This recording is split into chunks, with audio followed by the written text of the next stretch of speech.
Everybody, आज हम पढ़ेंगे ह्यूमन हेल्थ एंड डिजीज़ का पार्ट 2। इम्यूनिटी पे आ गए थे हम। Every day we are expose to large number of infectious agents. अच्छा, पहले देखिए, इम्यूनिटी तो हमने बहुत बार नाम सुना है, ख़ास करके जब कोरोना आया था तब तो बहुत ही इम्यूनिटी बढ़ाओ अपनी, ये सब हो रहा था, है ना, ऐसे बोल रहे थे। इम्यूनिटी ज़रूरी है और बहुत ज़रूरी है हमारे लिए, हमारी हेल्थ के लिए। हर रोज़ हम बहुत सारे इन्फेक्शियस एजेंट से हमारी बॉडी का सामना होता है। However only a few of these exposures result in disease. लेकिन फिर भी कुछ ही जो एक्सपोजर्स हैं, कुछ ही जो इन्फेक्शियस एजेंट है, उसी से ही डिजीज़ होती, बीमारी होती है। वाई, क्यों? This is due to the fact that the body is able to defend itself from most of these foreign agents. ये इसलिए क्योंकि हमारी बॉडी इन सारे फॉरेन एजेंट से, मोस्ट ऑफ दैट बोला है, इन सब मोस्टली इन सब से हमारी बॉडी लड़ाई कर सकती है। This overall ability of the host to fight the disease, ये देखिए, this overall ability of the host to fight the disease causing organisms conferred by the immune system is called immunity। ये जो हमारी overall ability है इन host, इन बीमारियों से लड़ने की, इसे ही हम immunity कहते हैं। immunity दो टाइप की होती है। First is innate immunity and second is acquired immunity. पहले हम इनेट इम्यूनिटी के बारे में पढ़ रहे हैं। Innate immunity is non specific type of defence that is present at the time of birth. Innate immunity हमें बर्थ से ही, जन्म से ही हमें मिली हुई होती है। ठीक, this is accomplished by providing different types of barriers to the entry of the foreign agents into our body। ये बहुत सारे एक बैरियर की तरह ये हमारी बॉडी में काम करती है। काफ़ी सारे फॉरेन जो एजेंट्स हैं उनको ये हमारी बॉडी में आने से रोकती है। Innate immunity consist of 4 types of barrier. 4 type के बैरियर होते हैं। There are physical barriers, psychological barriers, cellular barriers and cytokine barriers. Physical barriers देखिए, skin on our body is the main barrier which prevents entry of the microorganisms. हमारी जो skin है वो बहुत एक बैरियर की तरह काम करती है। काफ़ी सारे माइक्रो ऑर्गेनिजम्स को हमारी बॉडी के अंदर एंटर करने से रोकती है। Mucus coating of the epithelium lining the respiratory, gastro intestinal and urogenital tracts also help in trapping microbes entering our body। हमारा जो म्यूकस कोटिंग है रेस्पिरेटरी सिस्टम से लेकर यूरोजेनिटल ट्रैक्ट तक, वो भी काफ़ी सारे माइक्रोब्स को एंटर करने से रोकता है। फिजियोलॉजिकल बैरियर देखिए, एसिड इन द स्टमक में जो एसिड है वो भी हमें काफ़ी बीमारियों से बचाता है। क्योंकि अगर कोई लेट्स से बीमारी आ गई पेट में, तो जब एसिड रिलीज़ होगा स्टमक में, तो वहीं उसके जो वो है जल के ख़त्म हो जाएंगे वो microbes. Saliva in the mouth, saliva जो माउथ में है वो भी एक बैरियर का काम करती है। उसमें भी ऐसे तत्व होती हैं जिससे वो माइक्रोबियल ग्रोथ मर जाती है, रुक जाती है। टीयर्स फ्रॉम आइज, आंखों से वाले आंसू भी बैरियर का काम करते हैं। ऑल प्रिवेंट माइक्रोबियल ग्रोथ, ये सारे माइक्रोबियल ग्रोथ को रोकते हैं। सेलुलर बैरियर्स देखिए, certain types of leukocytes like WBC of our body like polymorphonuclear leukocytes PMNL, neutrophils, ये भी अच्छा और भी है, and monocytes and natural killer type of lymphocytes in the blood as well as macrophages in tissue can phagocytose and destroy microbes। जो हमारी WBC है ये तो हमें कॉमनली पता ही है, एक बैरियर की तरह काम करती है, लड़ती है बीमारी से। पॉलीमॉर्फोन्यूक्लियर ल्यूकोसाइट PMNL, न्यूट्रोफिल्स भी जिसे कहते हैं, ये भी मोनोसाइट्स हो गए, नेचुरल किलर जैसे लिम्फोसाइट के टाइप जो होते हैं नेचुरल किलर, वो भी हमारे ब्लड में इन सब को डिस्ट्रॉय कर देते हैं। ठीक है। साइटोकिन, फोर्थ द बैरियर देखिए, cytokine barriers. Virus infected cells secrete proteins called interferons which protect non infected cells from further viral infection. जो वायरस इन्फेक्टेड जो सेल होते हैं हमारे, वो भी एक स्पेशल टाइप का प्रोटीन सिक्रेट करते हैं जिसे इंटरफेरोन्स हम कहते हैं, जो कि जो नॉन इन्फेक्टेड सेल है उनको उस वायरल होने से बचाता है।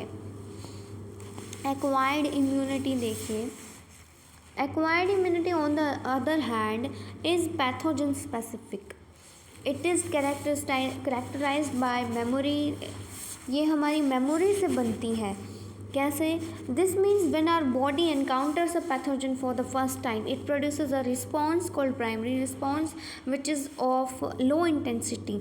जब हमारी बॉडी में पहली बार कोई पैथोजन बीमारी कॉजिंग करने वाला माइक्रोब अंदर हमारी बॉडी के अंदर घुसता है पहली बार, तो हमारी बॉडी प्राइमरी रिस्पॉन्स करती है जो कि कम लो इंटेंसिटी का होता है। सब्सिक्वेंट, सबसे पहले प्राइमरी रिस्पॉन्स करती है हमारी बॉडी फर्स्ट टाइम एंटर करने पे। ठीक है। Subsequent encounter with the same pathogen elicits highly intensified secondary or anamnestic response.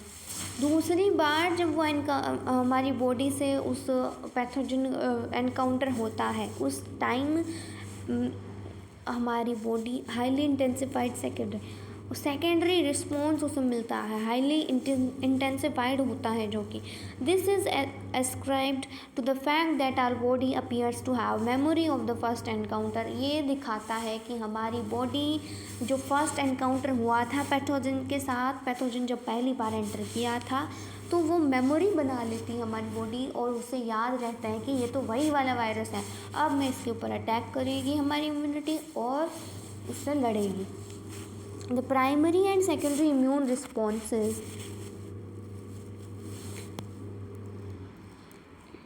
ज़्यादा ही हो रहा है। The primary and secondary immune responses are carried out with the help of two special types of lymphocytes present in our blood. हमारे जो primary और secondary immune response होता है are carried out with the help of two special type. वो किसकी मदद से हो पाता है रिस्पॉन्स? हमारे लिम्फोसाइट जो ब्लड में होते हैं, बी लिम्फोसाइट और टी लिम्फोसाइट, उनके कारण वो रिस्पॉन्स हमारी बॉडी कर पाती है। The B lymphocytes produce an army of proteins in response to pathogens into our blood to fight with them. जो बी लिम्फोसाइट होते हैं वो एक प्रोटीन्स की आर्मी बनाते हैं in response to pathogen into our blood to fight with them, ताकि हमारे ब्लड में वो उससे लड़ सकें, उस पैथोजन से। These proteins are called antibodies. इन्हीं प्रोटीन को हम एंटीबॉडीज़ कहते हैं। ठीक है। इन प्रोटीन्स को हम क्या कहते हैं? एंटीबॉडीज़ कहते हैं। The T cells themselves do not secrete antibodies but help B cells to produce them. T cell खुद जो है एंटीबॉडी नहीं बनाता है, लेकिन बी सेल को वो एंटीबॉडी प्रोड्यूस करने में मदद करता है। Each antibody molecule has 4 peptide chains. हर एंटीबॉडी मॉलिक्यूल के पास 4 पेप्टाइड चेन होती हैं। Two small called light chain, 2 छोटी होती हैं लाइट चेन, 2 लॉन्गर चेन होती हैं हैवी चेन्स। अभी हाफ ईयरली में ये क्वेश्चन आ रखा था कि जो एंटीबॉडी के मॉलिक्यूल है वो कैसी चेन्स वो कैरी करता है, तो 2 छोटी जिसे लाइट चेन कहते हैं और 2 बड़ी हैवी चेन जिसे कहते हैं वो कैरी करके रखता है। ये याद रखना है, क्वेश्चन है ये 1 नंबर का। Hence an antibody is represented as H2L2। अपनी एंटीबॉडी H2L2 दिखाती है different types of antibodies are produce in our body. अलग अलग प्रकार की एंटीबॉडी हमारी बॉडी प्रोड्यूस करती है। IgA, IgM, IgE, IgG are some of them. कुछ के ये नाम बता दिए। A cartoon of an antibody is given in figure. ये एंटीबॉडी का स्ट्रक्चर है इस फिगर में। Because these antibodies are found in the blood, ये एंटीबॉडी हमारे ब्लड में होती हैं, इसलिए the response is also called as humoral immune response. इसीलिए इस रिस्पॉन्स को ह्यूमरल इम्यून रिस्पॉन्स भी कहते हैं। This is one of the two types of our acquired immune response, antibody mediated. The second type is called cell mediated. ये हमारा जो बॉडी का रिस्पॉन्स है ना, one of the two types of our acquired immune response, ये हमारे acquired immune response है। ठीक है, पहला तो कौन सा हो गया, एंटीबॉडी मीडिएटेड। दूसरा हमारा है सेल मीडिएटेड इम्यून रिस्पॉन्स और सेल मीडिएटेड इम्यूनिटी, जिसे हम कहते हैं सेल मीडिएटेड इम्यून रिस्पॉन्स। ठीक है, एक्वायर्ड इम्यूनिटी में दो टाइप के रिस्पॉन्स होते हैं। पहला है एंटीबॉडी मीडिएटेड, दूसरा हो गया cell mediated. The T lymphocyte mediate CMI। T lymphocyte ही इसे मीडिएट करते हैं, किसको, सेल मीडिएटेड इम्यूनिटी को। Very often when some human organs like heart, eye, liver, kidney fail to function satisfactory, transplantation is the only remedy to enable the patient to live a normal life। भाई क्या हो रहा है इसे। हाँ, तो जब हमारी बॉडी कोई भी ऑर्गन ख़राब हो जाता है, हार्ट, आई, लीवर, किडनी, ये सब जब फेल हो जाते हैं तो सिर्फ एक ही इलाज बचता है, वो होता है ट्रांसप्लांटेशन का। उस टाइम पे हमें सूटेबल डोनर ढूंढना पड़ता है। Why is it that the organs can not be taken from just anybody. ये कह रहा है कि क्यों हम किसी भी इंसान से क्यों नहीं ले लेते वो organ. What is it that the doctor check, क्यों डॉक्टर्स उस चीज़ को चेक करते हैं। तो भाई हमें पता ही है इस बात का, क्योंकि किसी भी इंसान से अगर ले लेंगे तो हमारी बॉडी उस ऑर्गन को एक्सेप्ट नहीं कर पाएगी। किसी अगर हम क्लोज रिलेटिव से वो लेते हैं ऑर्गन तो हमारी बॉडी जल्दी एक्सेप्ट कर पाती है। और डॉक्टर्स को फर्दर उसके अंदर भी चेक करने होते हैं, काफ़ी सारे टेस्ट करने होते हैं कि भाई ये उसको इंसान क्या सही हो तो पाएगा, ये सेट हो तो पाएगा क्या नहीं इंसान के अंदर, जो ले रहा है उस ऑर्गन को उसके अंदर। Grafts from just any source, an animal, another primate or any human beings cannot be made since the grafts would be rejected sooner or later। जो पार्ट हम कोई भी एनिमल हो या कोई प्राइमेट हो, ह्यूमन बींग्स, कोई भी ह्यूमन बींग्स हो, वो इतनी जल्दी से ग्राफ्ट नहीं हो पाता है, बाद में पहले वो रिजेक्ट हो सकता है। टिश्यू मैच होना चाहिए, उसके लिए ब्लड ग्रुप मैच करना पड़ता है, ये सारे टेस्ट उसके लिए वो करते हैं doctor. Matching are essential before undertaking any graft मतलब ट्रांसप्लांट, एंड किसी भी ट्रांसप्लांट करने से पहले ये सारी चीज़ें मैच होनी चाहिए। And even after this the patient has to take immunosuppressants all his or her life. इन सब चीज़ों के बाद भी, इतने सारे टेस्ट करने के बाद, पूरा प्रॉपर चेक करने के बाद भी उसे इंसान को पूरी ज़िंदगी इम्यूनोसप्रेसेंट लेने होते हैं। The body is able to differentiate self and non self and the cell mediated immune response is responsible for the graft rejection. इस रिजेक्शन का जो ट्रांसप्लांट ग्राफ्ट रिजेक्शन है, इसका सेल मीडिएटेड इम्यून रिस्पॉन्स होता है ना, यही इसके लिए रिस्पॉन्सिबल है। ठीक है, अब देखिए हम ट्रांसप्लांट कर रहे हैं, किसी का ट्रांसप्लांटेशन हो रहा है, पूरी ज़िंदगी उसको इम्यूनो सप्रेसेंट लेने पड़ते हैं। उसके लिए क्या होता है, उसे बहुत सारी सावधानियां बरतनी होंगी। बीमारी अगर उसे जल्दी हो गई तो मुश्किल है उसके लिए, क्योंकि एक तो वो इम्यूनो सप्रेसेंट ले रहा है, उसकी इम्यून सिस्टम कमज़ोर हो जाएगा। किसी भी बीमारी उसे जल्दी पकड़ेंगी एक तो, और लड़ पाना भी मुश्किल है। काफ़ी सारे कॉम्प्लेक्सेस तो हो जाते हैं। अब आते हैं एक्टिव एंड पैसिव इम्यूनिटी पे। When a host is expose to antigen, जब कोई होस्ट एंटीजन से एक्सपोज होता है, मिलता है, which may be in the form of living or dead microbes or other proteins, antibodies are produce in the host body. चाहे वो फिर कुछ भी हो, लिविंग हो, डेड हो, कोई भी माइक्रोब हो या कोई प्रोटीन हो, antibodies are produced in the host body. Host की बॉडी में एंटीबॉडीज़ होती हैं। This type of immunity is called active immunity. इस टाइप की इम्यूनिटी को एक्टिव इम्यूनिटी कहते हैं। Active immunity is slow and takes time to give its full effective response.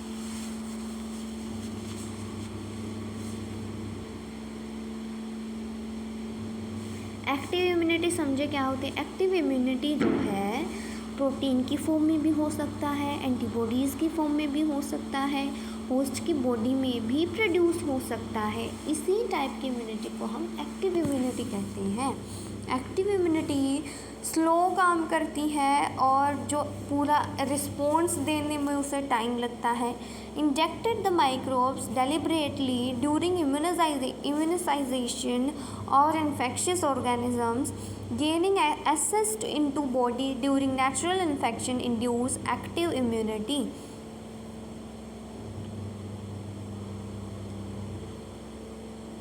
Injecting microbes deliberately during immunisation जब हो रहा होता है, माइक्रोब्स इंजेक्ट हो जाते हैं और infectious organisms gaining access into body during natural infection induce active immunity. जो बॉडी में नेचुरल जो इन्फेक्शन हो जाता है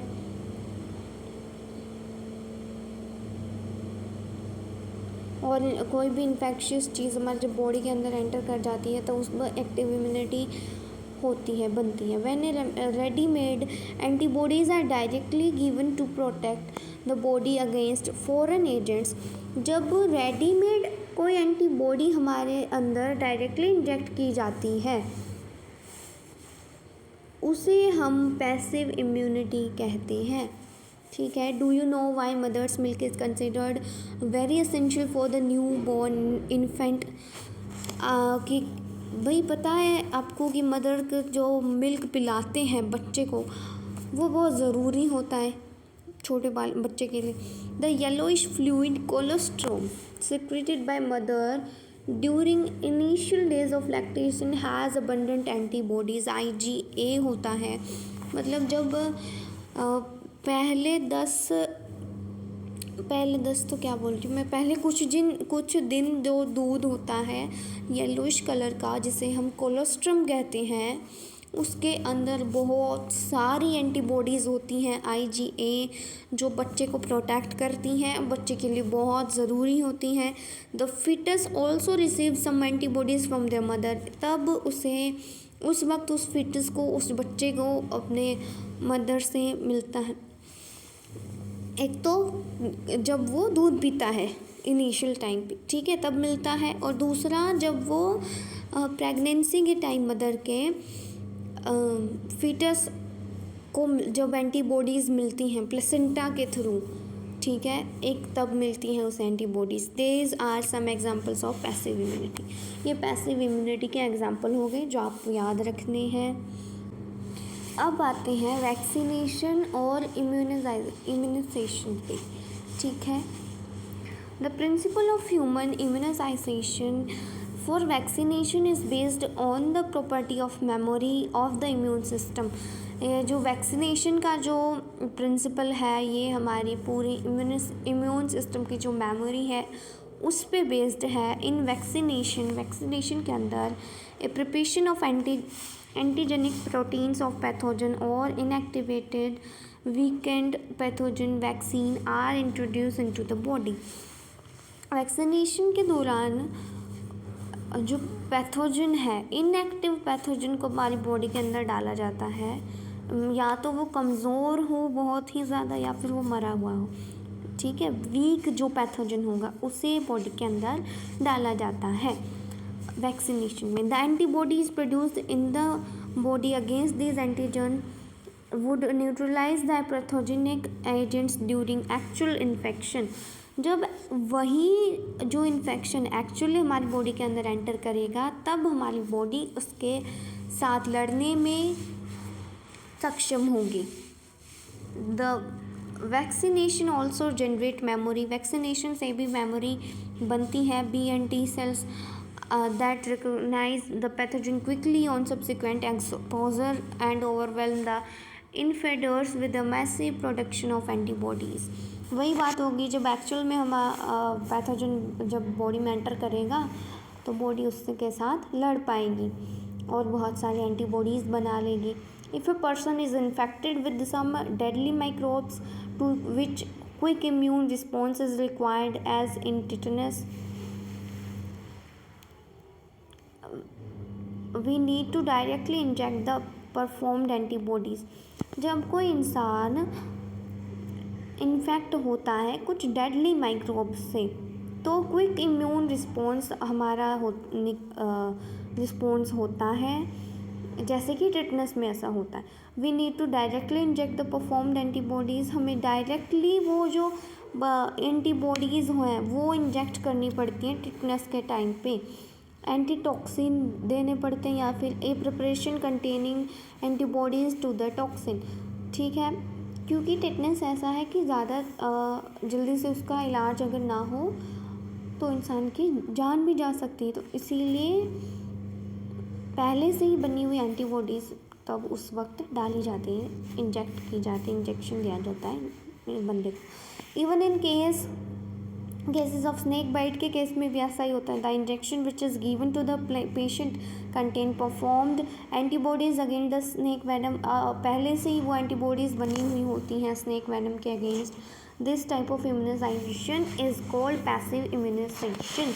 इसे ही हम पैसिव इम्यूनाइजेशन कहते हैं। कौन सा? कि पहले से ही परफॉर्म्ड एंटीबॉडीज़ अगेंस्ट बनी हुई एंटीबॉडीज़ जब दी जाती तो उसे हम पैसिव इम्यूनाइजेशन कहते हैं।